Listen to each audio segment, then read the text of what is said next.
ਸਾਨੂੰ ਬੋਲਣ ਨਹੀਂ ਦਿੰਦੇ ਵਿਧਾਨ ਸਭਾ 'ਚ। ਮੈਂ ਇਸੇ ਕਰਕੇ ਕਹਿੰਦਾ ਹੁੰਦਾ ਵੀ ਪਰ ਵਿਧਾਨ ਸਭਾ ਦੇ ਬਾਹਰ ਲੜਾਈ ਲੜੀ ਜਾ ਸਕਦੀ ਹੈ। ਇਹ ਅਸਲੀ ਗੱਲ ਹੈ, ਇਹ ਸੋਸ਼ਲ ਮੀਡੀਆ ਦੀ ਸਰਕਾਰ ਹੈ। ਇਹ ਕੰਟੈਂਟ ਕ੍ਰੀਏਟ ਕਰਦੀ ਹੈ। ਇਹ 11th ਆਵਰ ਦੇ ਉੱਤੇ ਕੋਈ ਨਾ ਕੋਈ ਇਦਾਂ ਦੀ ਚੀਜ਼ ਜਿਹਦੇ ਵਿੱਚੋਂ ਕੁਝ ਰੀਲਾਂ ਬਣ ਜਾਣ।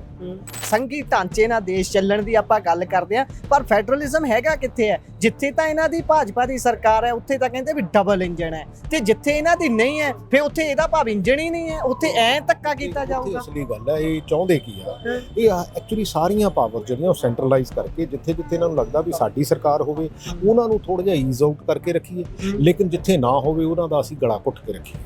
ਜਿਹੜਾ ਡੈਮ ਸੇਫਟੀ ਐਕਟ ਆ ਉਹਦੇ ਵਿੱਚ ਇਹਨਾਂ ਨੇ ਸਾਰੀਆਂ ਪਾਵਰ ਜਿਹੜੀਆਂ ਸੈਂਟਰ ਨੇ ਆਪਣੇ ਕੋਲ ਲੈ ਲਈਆਂ। ਸ਼ਾਇਦ ਭਗਵੰਤ ਮਾਨ ਜੀ ਨੇ ਉਹ ਜਿਹੜਾ ਕਾਨੂੰਨ ਹੈ ਉਹ ਪੜ੍ਹਿਆ ਨਹੀਂ ਹੈ, ਕਿਉਂਕਿ ਉਦੋਂ ਇਹ ਮੈਂਬਰ ਪਾਰਲੀਮੈਂਟ ਵੀ ਹੁੰਦੇ ਸੀਗੇ। ਹੁਣ 2019 ਦੇ ਵਿੱਚ ਲੋਕ ਸਭਾ ਦੇ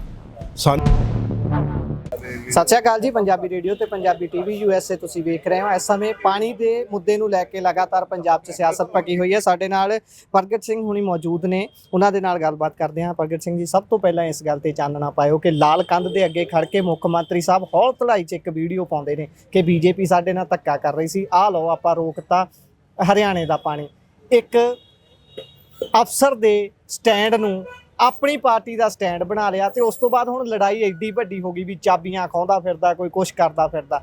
ਇਹ ਜਿਹੜੀ ਕੱਚ ਘਰੜ ਜੀ ਸਿਆਸਤ ਹੈ, ਇਹਨੂੰ ਦੇਖਦੇ ਕਿਵੇਂ ਹੋ? ਇਹ ਅਸਲੀ ਗੱਲ ਹੈ, ਇਹ ਸੋਸ਼ਲ ਮੀਡੀਆ ਦੀ ਸਰਕਾਰ ਹੈ। ਇਹ ਕੰਟੈਂਟ ਕ੍ਰੀਏਟ ਕਰਦੀ ਹੈ। ਇਹ 11th ਆਵਰ ਦੇ ਉੱਤੇ ਕੋਈ ਨਾ ਕੋਈ ਇਦਾਂ ਦੀ ਚੀਜ਼ ਜਿਹਦੇ ਵਿੱਚੋਂ ਕੁਝ ਰੀਲਾਂ ਬਣ ਜਾਣ, ਵੀਡੀਓ ਪਾ ਕੇ ਸੋਚਦੇ ਆ ਵੀ ਸ਼ਾਇਦ ਇਦਾਂ ਹੀ ਸਰਕਾਰਾਂ ਚੱਲਦੀਆਂ। ਇਦਾਂ ਸਰਕਾਰਾਂ ਨਹੀਂ ਚੱਲਦੀਆਂ। ਅਸਲੀ ਗੱਲ ਹੈ ਕਿ ਜਿਹੜੀ ਸੰਵਿਧਾਨਕ ਤੌਰ ਤੇ ਲੜਾਈ ਹੈ, ਸਾਨੂੰ ਸੰਵਿਧਾਨਕ ਤੌਰ ਤੇ ਲੜਨ ਦੀ ਜ਼ਰੂਰਤ ਹੈ।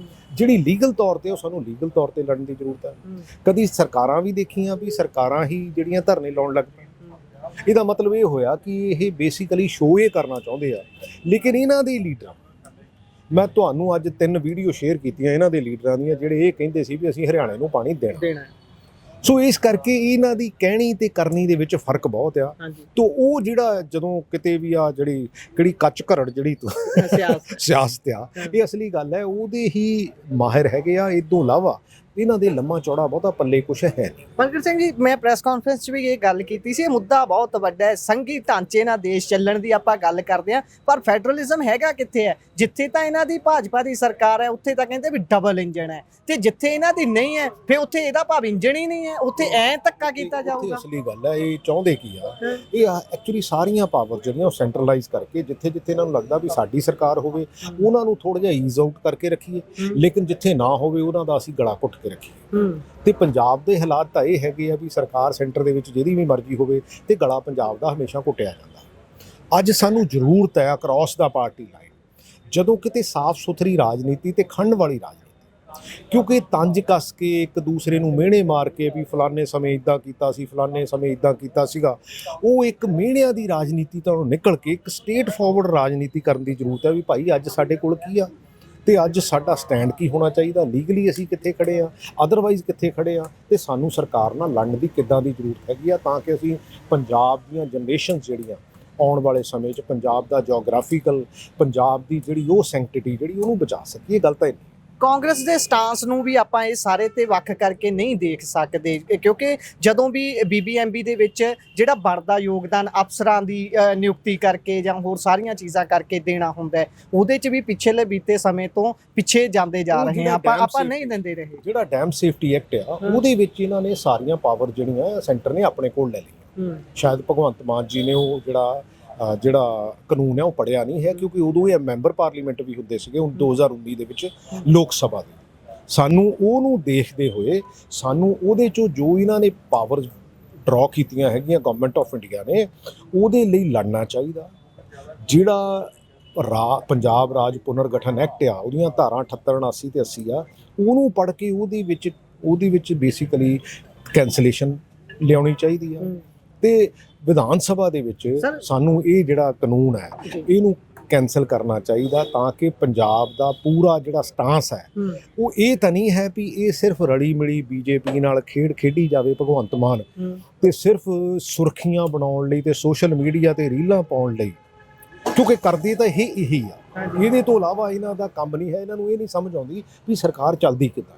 ਜੀ ਇੱਕ ਹੋਰ ਸਵਾਲ ਹੈ ਇਸੇ ਦੇ ਵਿੱਚ ਦਾ ਵਾਟਰ ਪ੍ਰੀਵੈਂਸ਼ਨ ਐਕਟ 1974 ਦੇ ਵਿੱਚ ਅਮੈਂਡਮੈਂਟ ਕੇਂਦਰ ਨੇ ਕਹੀ ਸੀ ਤੇ ਐਤਕੀ ਮਤਾ ਪਾਇਆ ਪੰਜਾਬ ਸਰਕਾਰ ਨੇ ਵਿਧਾਨ ਸਭਾ ਦੇ ਵਿੱਚ। ਆਪਣੇ ਸਿਰਫ ਹੈਨਰੀ ਸਾਹਿਬ ਉਸ ਤੇ ਬੋਲੇ ਨੇ, ਬਹੁਤੀ ਟਿੱਪਣੀ ਮੈਂ ਵੀ ਨਹੀਂ ਸੁਣੀ। ਅਸੀਂ ਬੀਤੇ ਦਿਨੀ ਇੱਥੋਂ ਜਿਹੜੇ ਨਕੋਦਰ ਤੋਂ ਐਮਐਲਏ ਨੇ ਉਹਨਾਂ ਨਾਲ ਗੱਲ ਕੀਤੀ, ਉਹ ਤਾਂ ਕਹਿੰਦੇ ਨਹਿਰੀ ਪਾਣੀ ਦੇ ਰਹੇ। ਇੰਨੀ ਬੇਸਲੈਸ ਗੱਲਾਂ ਕਿਉਂ ਹੋ ਰਹੀਆਂ ਨੇ? ਤੁਹਾਡੀ ਪਾਰਟੀ ਨੇ ਵੀ ਇਸ ਤੇ ਕੋਈ ਡਟ ਕੇ ਸਟਾਂਸ ਨਹੀਂ ਲਿਆ, ਇਹਦੇ ਤੇ ਨਹੀਂ ਖੜੇ। ਸਾਨੂੰ ਬੋਲਣ ਨਹੀਂ ਦਿੰਦੇ ਵਿਧਾਨ ਸਭਾ 'ਚ। ਮੈਂ ਇਸੇ ਕਰਕੇ ਕਹਿੰਦਾ ਹੁੰਦਾ ਵੀ ਵਿਧਾਨ ਸਭਾ ਦੇ ਬਾਹਰ ਲੜਾਈ ਲੜੀ ਜਾ ਸਕਦੀ ਹੈ। ਪਰ ਮੇਰੇ ਕਹਿਣ ਦਾ ਮਤਲਬ ਜਦੋਂ ਇਹਨਾਂ ਨੇ ਇਹਦੇ ਵਿੱਚ ਅਮੈਂਡਮੈਂਟ ਲਿਆਂਦੀ ਜਿਹਦੇ ਵਿੱਚ ਪਹਿਲਾਂ ਸੀਗੀ ਵੀ ਤੁਹਾਨੂੰ ਉਹਦੇ ਵਿੱਚ ਸਜ਼ਾ ਵੀ ਹੋ ਸਕਦੀ ਹੈ, ਹਾਂਜੀ, ਲੇਕਿਨ ਉਹ ਸਜ਼ਾ ਨੂੰ ਸਿਰਫ ਤੇ ਸਿਰਫ ਇਹਨਾਂ ਨੇ ਬਦਲ ਦਿੱਤਾ ਵੀ ਤੁਹਾਨੂੰ ਸਿਰਫ 15,000 ਤੋਂ ਲੈ ਕੇ 15 ਲੱਖ ਤੱਕ ਜੁਰਮਾਨਾ। ਇਹਦਾ ਮਤਲਬ ਇਹ ਹੋਇਆ ਕਿ ਸਾਡੇ ਜਿਹੜੇ ਨੈਚੁਰਲ ਰਿਸੋਰਸ ਆ ਉਹਦੇ ਵਿੱਚ ਜਿਹੜਾ ਮਰਜ਼ੀ ਕੋਈ ਜ਼ਹਿਰ ਮਲਾਈ ਜਾਵੇ, ਉਹਨੂੰ ਕੋਈ ਕਿਸੇ ਕਿਸਮ ਦਾ ਡਰ ਨਹੀਂ ਹੋਊਗਾ। ਤੇ ਪੰਜਾਬ ਦਾ ਪਾਣੀ ਤਾਂ ਪੰਜਾਬ ਦੇ ਜਿਹੜੇ ਨੈਚੁਰਲ ਰਿਸੋਰਸ ਆ ਉਹ ਪਹਿਲਾਂ ਹੀ ਕਾਫੀ ਗੰਧਲੇ ਹੋ ਚੁੱਕੇ ਆ।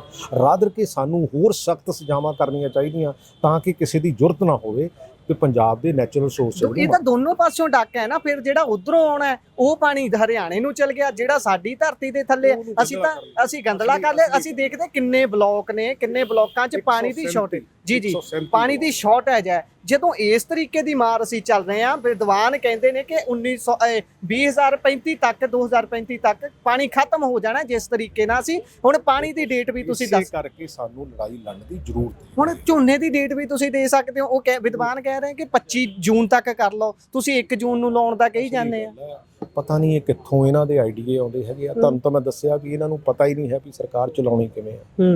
ਦੇਖੋ ਅਲਟੀਮੇਟਲੀ ਲੋਕਾਂ ਦਾ ਮੈਂਡੇਟ ਆ, ਹੁਣ ਲੜਨਾ ਤਾਂ ਪਊਗਾ। ਹੁਣ ਪ੍ਰੈਸ ਕਾਨਫਰੰਸ ਤੋਂ ਗੱਲ ਅੱਗੇ ਕਿੱਥੇ ਤੁਰੂਗੀ? ਹੁਣ ਤੁਸੀਂ ਪ੍ਰੈਸ ਕਾਨਫਰੰਸ ਤਾਂ ਕੀਤੀ ਹੈ, ਗੱਲ ਖਤਮ ਤਾਂ ਨਹੀਂ ਹੋ ਜੂ ਜਾਂ ਫਿਰ ਅੱਗੇ ਤੋਰਾਂਗੇ?